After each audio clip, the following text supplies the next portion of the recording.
Good evening. More than 300 workers are facing redundancy tonight with the closure of the iconic Goodyear tyre-making plant in Wolverhampton. Unions describe the move as a devastating blow. The factory has been a rich part of the Midlands manufacturing heritage for nearly 9 decades, and closing it has been described as the end of an era. Our correspondent Peter Bean has spent the day at the site and joins us now. Peter, a huge blow for the area.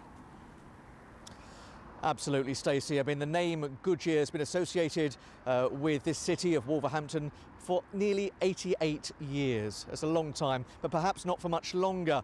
The company has today announced that it plans the phased closure of this site over 2 years with the loss of all 330 jobs.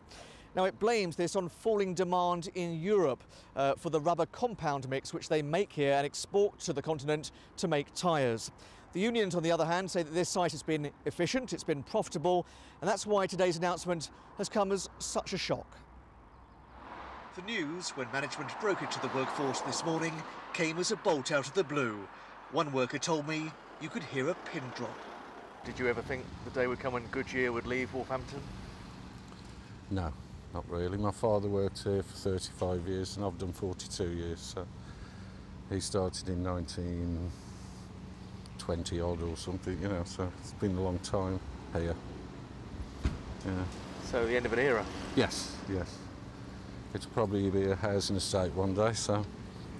Goodyear's managing director told me there would be extensive consultation with staff and unions, but he says the company has considered all possible options.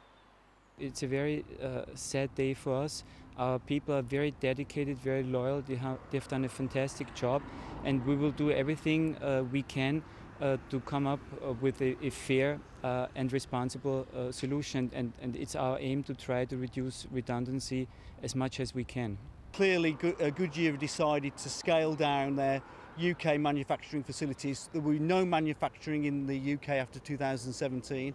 For the people who have worked here, many with great dedicated, loyal service to the company, it will come as a great shock. We think it's appalling that Goodyear have made this decision. At its peak, the factory employed 6,500 people. It's had its ups and downs, but as recently as 2012 was celebrating a £6 million investment in new facilities. Business leaders in the area believe there will be opportunities for those facing redundancy. The automotive industry is rapidly growing. We know we're manufacturing more cars than ever before. The aerospace sector is also growing. So I'm hoping by the time they decide, 2017 is what I've heard, majority of those jobs will have been deployed or absorbed by either those sectors or certainly the supply chain that supplies those sectors. It will have some impact because it's a significant number of jobs that are going to be potentially lost, but I don't think it's a judgment on the city of Wolverhampton per se. There's lots of jobs and investment being created, and that needs to be where our focus is. For nearly 90 years, the winged sandals have been synonymous with Wolverhampton, but now they're about to take flight. So very much the end of an era. Goodyear, an American company based in Ohio, first set up a factory here in Wolverhampton in 1927, and ever since it's been an integral part of the city's economy. Hannah Stokes now looks back at the history of the city's association with Goodyear. Once a production giant of the West Midlands, the pull of abroad has meant a very rocky few years for Goodyear workers. The tyre manufacturing plant opened in Wolverhampton in 1927, with a royal visit a few years later. 1,000 redundancies came in 1978, with the company blaming an influx of foreign cars and longer-lasting tyres. Goodyear became the largest tyre company in the world in 1999, after an alliance which included the Dunlop brand. Its motorsport tyre plant closed in Birmingham last year.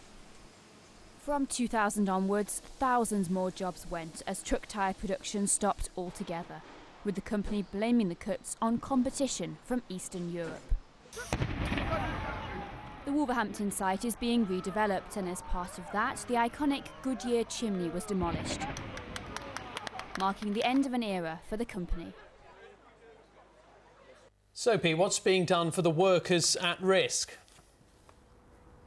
Well, Steve, as you saw in my report, there is some optimism here. This is an enterprise zone which attracts investment. And of course, recently Jaguar Land Rover have been investing in this area. Well, I'm joined now by the local MP for Wolverhampton North East, Emma Reynolds.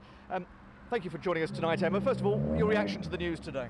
Well, it's absolutely a bitter blow for all of those who work here at the factory, their families, but also the wider local economy and Wolverhampton, because Goodyear is an iconic brand in Wolverhampton. It's employed literally thousands upon thousands of people in its nearly 90-year history here. I've been calling and urging the company to think again, and I hope they will reconsider their proposals to close the plant. They say they've looked at all the possible options. Do you really think you can get anything back from the company?